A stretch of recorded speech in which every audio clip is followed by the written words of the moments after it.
Hello everyone. આજે મને એક વિચાર એવો આવ્યો કે આપણે એક સિચ્યુએશન લઈએ કે જેમાં એક બાપ બેટો છે. એ સિચ્યુએશનમાં ખાલી બંને જણાની જગ્યા ચેન્જ કરી નાખીશું ને તો સિચ્યુએશનના ઇમોશન્સ પણ ચેન્જ થઈ જશે. નાનપણમાં ઘણા બધા છોકરાઓને પોતાના ફાધરે નવડાવ્યા હશે. જ્યારે નાનપણમાં બાપા પોતાના છોકરાને નવડાવે ને ત્યારે બંને વસતા હશે.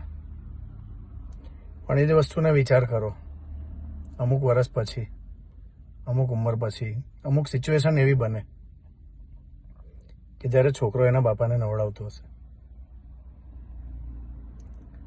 એ ટાઈમે નાનપણમાં જ્યારે જેટલું ખુલ્લા દિલથી હસીને નહાતા હતા, આજે એ દિવસે બંને જણા એટલા જ ખુલ્લા દિલથી રડતા હશે.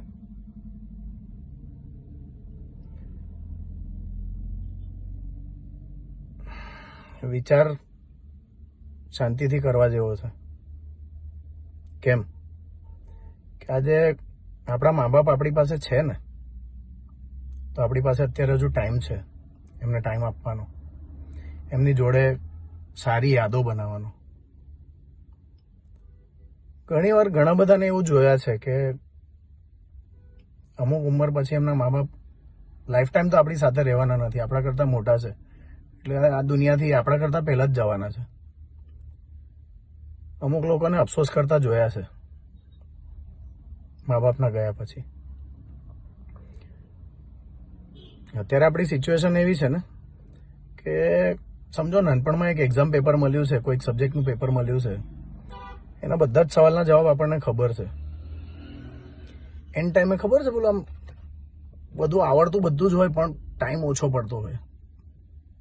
ફટાફટ આપણે લખીએ, ટાઈમ ઓછો પડે, એમાં ભૂલો થાય. આ તે કેમ કે આપણે પેપર લખવાનું સ્ટાર્ટ કરીએ એ વખતે આપણે સમજતા નથી, ટાઈમને ડિવાઈડ નથી કરતા, દરેક ક્વેશ્ચનને પૂરતો ટાઈમ નથી આપતા. એ જ રીતે આપણે આપણા મા બાપ કે દાદા દાદી આપણાથી મોટા છે ને, એમને પૂરતો ટાઈમ નથી આપતા. અને જ્યારે અમુક ઉંમરે આપણને જ્યારે સમજ પડે ને ત્યારે આપણા પેપર લખવાનો ઘણો બધો ટાઈમ નીકળી ગયો હોય છે. પછી અફસોસ કરવા કરતા અત્યારે એવું કંઈક કરો કે તમારી પછીની જે યાદો હોય ને એ તમને હસાવે, રડાવે નહીં.